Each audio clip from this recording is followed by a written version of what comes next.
Azərbaycan Xalq Cümhuriyyəti 1920-ci il 28 apreldə süquta uğradıqdan sonra onun ərazisində ruslar tərəfindən Azərbaycan SSR yaradılacaq. Azərbaycan SSR. Baxın uşaqlar, sonunda i hərfi yoxdur. Çox vaxt uşaqlar səhv yazır. Açıq suallarda da, situasiyada da düşəndə siz cəmi burada məsələn bir i-ni artıq yazsanız artıq yenə də səhv getmiş olacaq. Ona görə də xüsusi diqqət yetirin və Azərbaycan SSR. SSR nə deməkdir? Sovet Sosialist Respublikası. Yaradıldı.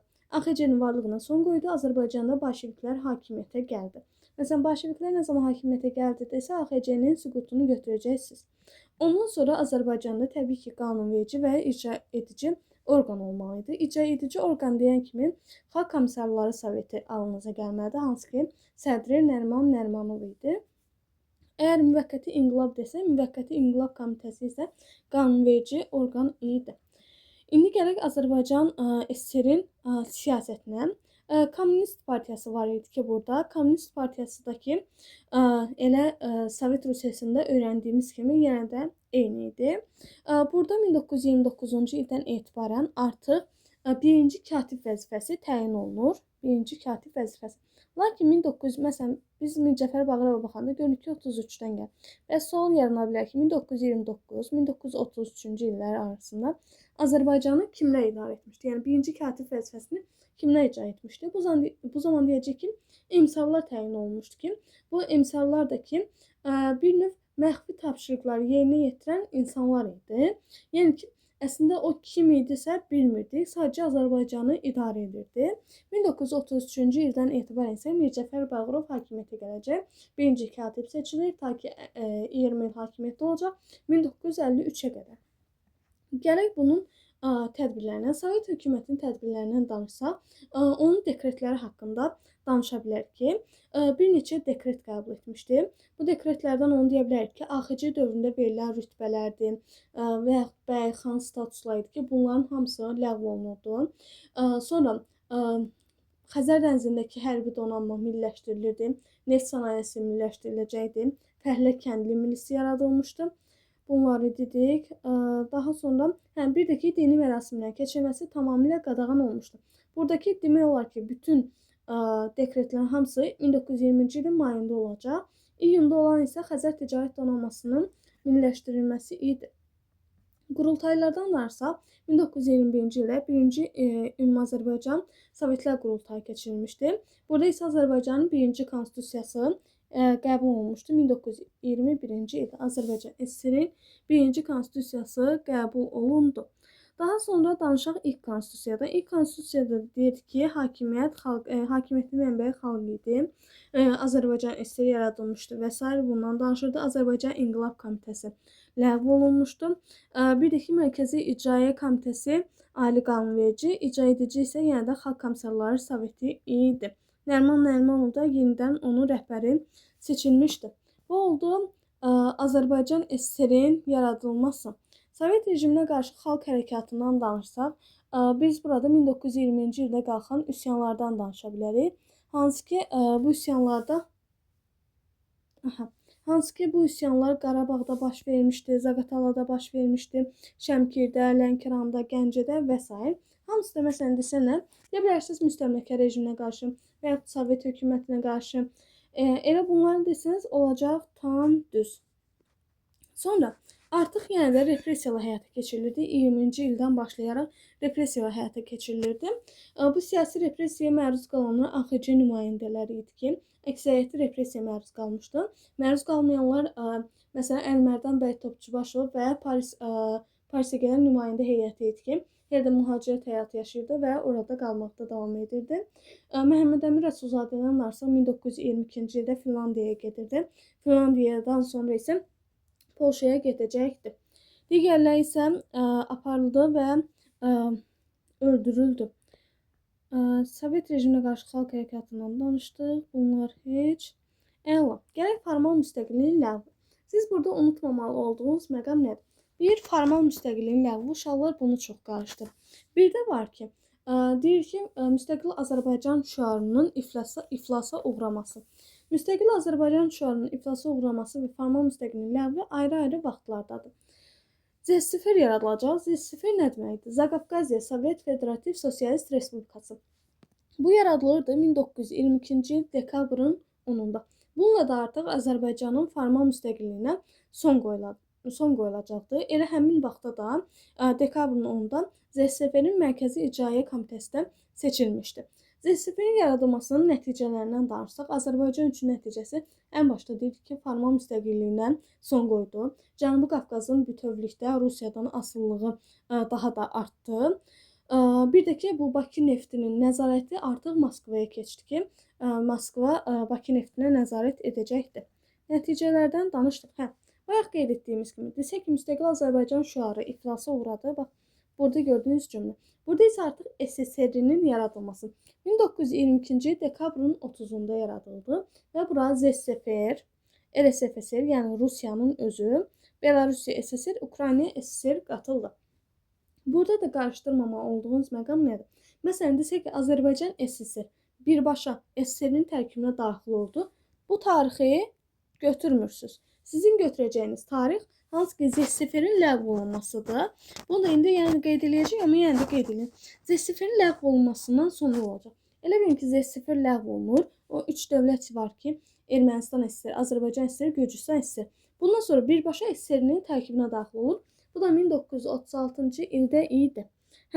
SSR-nin idarə etməsindən danışsaq, deyə bilərik ki, əslində federasiya prinsipinə əsaslanırdı, lakin unitar dövlət idi.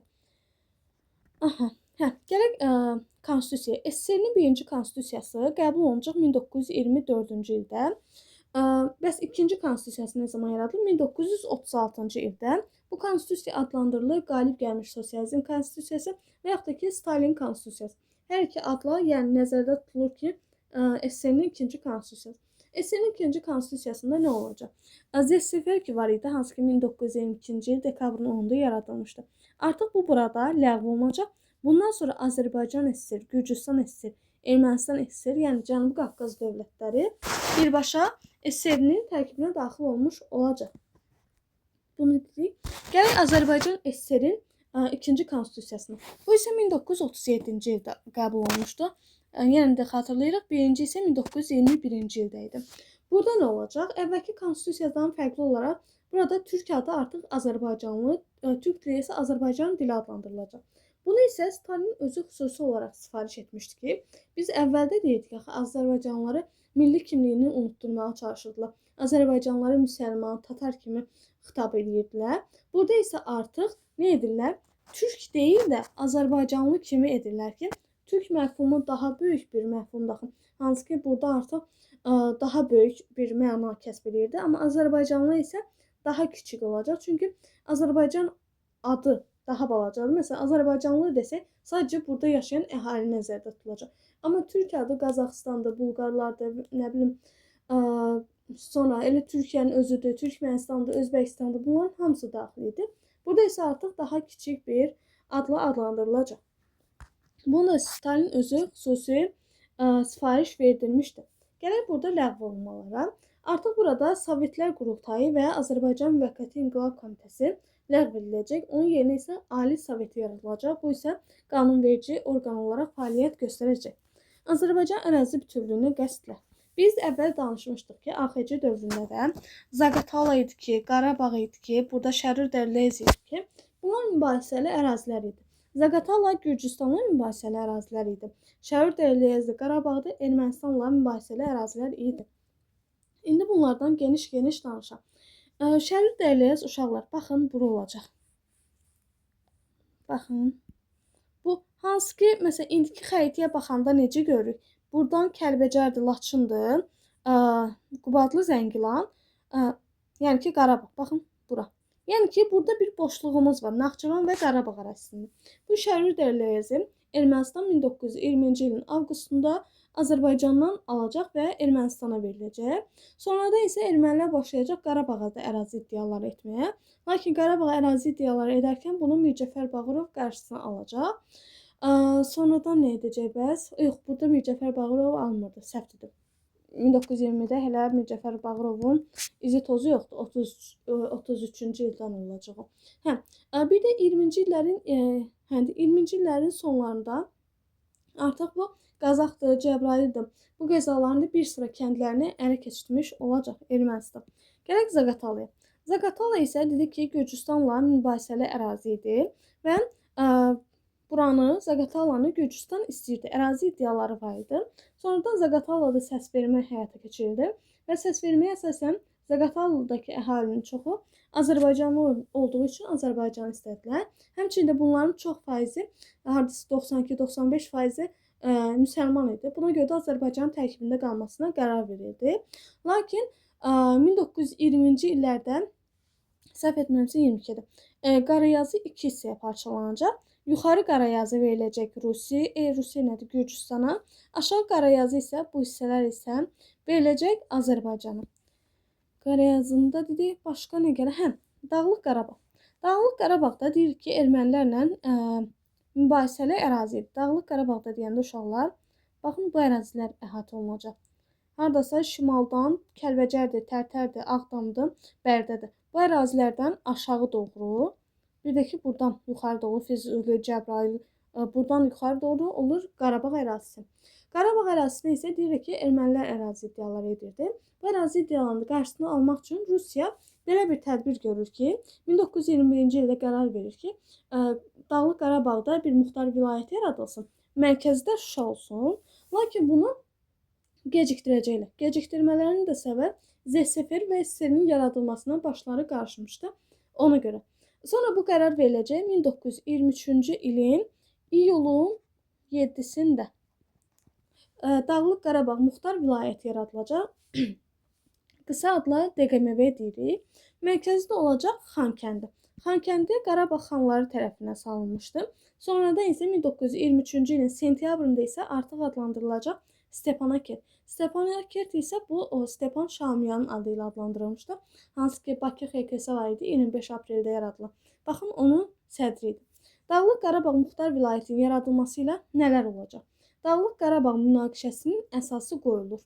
Bu çox vaxt Qarabağ müharibələrində inteqrasiya edib variantlarda salırlar. Məsələn, Qarabağ münaqişəsinin əsası qoyuldu. Siz də deyəcəksiniz ki, DQMV-nin yaradılması ilə. Sonra gələk Naxçıvana. Naxçıvanın da ərazi iddiaları edirdilər. Lakin Naxçıvanın ərazi iddiaları etsələr belə, burada həm Ankaranın tapşırığı ilə Veysəl bəy gəlmişdi. Həm bizimkilər var idi, həm ermənilər, həm də ruslar. Ona görə də bunun statusu ilə bağlı artıq bir müqavilə imzalamalıydılar. 1921-ci ildə Naxçıvan statusu ilə bağlı iki müqavilə imzalanıb. Bir Qars, bir də Moskva. Moskva daha əvvəl imzalanıb Moskva. Aha. Ona görə də birinci Moskvanı yazacaq. 1921-ci il martın 16-sında Moskva müqaviləsi imzalanır. Kimlər arasında? Türkiyə ilə Sovet Rusiyası arasında imzalanıb.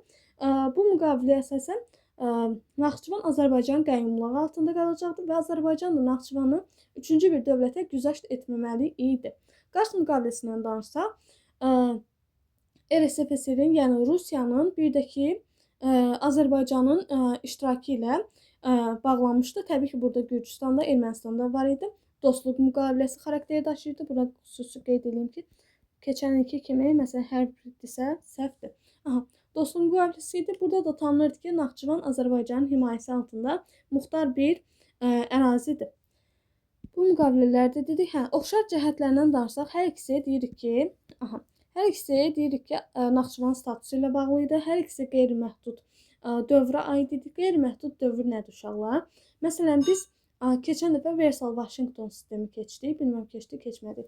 Bu Versal-Vaşinqton sistemində deyirdik ki, 1919-cu ildə imzalanan bu müqaviləyə əsasən, Versal sülhünə əsasən, Sar vilayəti veriləcəkdi Millətlər Cəmiyyətinə 15 illik. 15 ildən sonra isə statusuna baxılacaq. Amma burada elə bir şey yox idi. Yəni, xüsusi bir müddət yox idi ki, bu müddətə qədər Azərbaycan əlində idi. Bu müddətdən sonra isə statusuna baxılacaq. Yəni, qeyri-məhdud müddət odur. Yəni, müddətsiz. Bunu dedik. Gələk Naxçıvan MSSR-in yaradılması. Naxçıvan MSSR isə 1924-cü ilin 9 fevralında yaradıldı. Naxçıvan MSSR isə 1924-cü ilin 9 fevralında yaradıldı. Başqa da ki, heç belə yaranmasını bilin, bəsdir. Ləğv olunacaq 1990-cı ilin 19 yanvarında. Hətta Sovet Rusiyasının tərkibinə daxil olan ilk Azərbaycan əyalətlərindən biri idi. Bir dəqiqə baxım görüm iqtisadi tədbirləri vermişəmmi 79-u. Bir dəqiqə. 77, 78. 78-ci mövzumuz nədir bəs? Heç burada da kitab. Sovet hökumətinin iqtisadi tədbirlər, ərazi bütövlüyü. Elə bura qədər vermişəm, 78-ə qədər. Bu qədər yetərlidir. Əvvəlki dərslərin izahıdır, hansı ki Azərbaycan 1-ci Dünya müharibəsi illərində, bir də fevral inqilabından sonraki dövr. Bunların da izahını uşaqlar mən onsuz keçən dəfə AXC dərsində göndərib çəkmişdim. Yəni oradakı dərs izahlarından baxarsınız.